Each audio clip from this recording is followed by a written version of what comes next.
FCJ Pizza ang food vlog natin today. Grabe, solid tong shawarma na to. Meron din silang salad version ng shawarma which is mas maraming gulay. Bale, kaninang umaga bago ako matulog, ayan, bumili muna tayong pandesal. Around 5:30 ng umaga, open na yung bakery dito malapit sa gate. Bili lang tayo ng hot pandesal.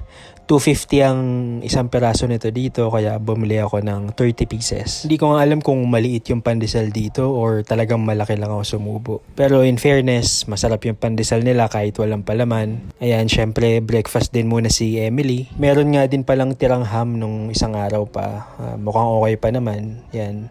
So, palaman natin sa pandesal. Hot sauce lang ang partner nito. Sakto na. Solve na tayo sa breakfast. Around 6 p.m. Pumunta kami sa SM Hypermarket. Bili lang tayo ng ulam tsaka konting snacks ng mga bata. Kuha tayo ng konting gulay. Etong mga nakapack na to, mas mura yan. Kailangan nga lang maluto